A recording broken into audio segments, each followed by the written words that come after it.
ang liwanag. The Becky. Dapat dito na sa gitna. Becky. So this is The Becky. So we are about to go on a road trip.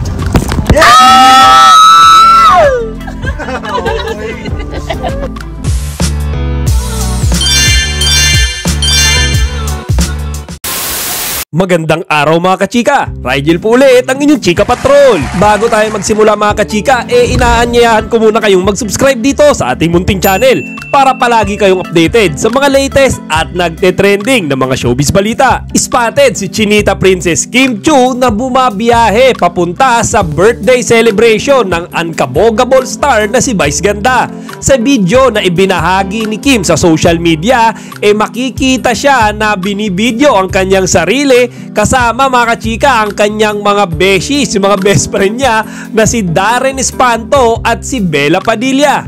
Kung inyong matatandaan mga kachika, nagbahagi ng tweet si Meme Bay sa kanyang ex account kung saan sinasabi niya na magse-celebrate siya ng kanyang kaarawan sa araw ng Sabado, April 13. Ayon kasi sa kanya mga kachika, marami siyang ganap ngayong buwan na to ng Abril, kaya naman ngayon lang siya nagka-oras na mai-celebrate ang kanyang birthday. Samantala, sa video nga na ibinahagi ni Kim, makikita natin mga kachika na si Darren Espanto yung nagmamaneho ng kanilang sinasakyan na kotse. Kitang-kita rin mga kachika sa mukha nilang tatlo yung excitement kahit na napakalayo ng kanilang babiyahin. So we are about to go on a road trip.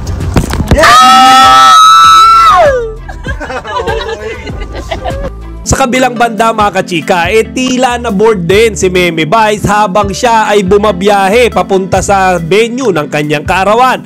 Kung kaya't nagdesisyon siya mga kachika na tumanggap ng tanong mula sa mga netizens mga kachika.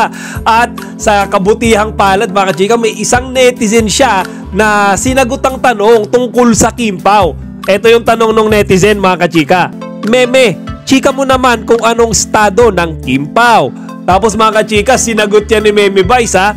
Masaya naman sila lalo na kung masaya kayo. Teka, trabaho ko na din bang maging spokesperson nila? Kaloka. At dahil nga sinagot na yan ni Meme Vice mga kachika, mas marami ang naging optimistic na Kim Pao fans. Siyempre mga kachika, nagkaroon sila ng update mula sa kanilang mga iniidolo natin. At si Meme Vice na mismo ang nagkumpirma na maayos ngayon, masaya ngayon mga kachika si Kimi at si Paulo.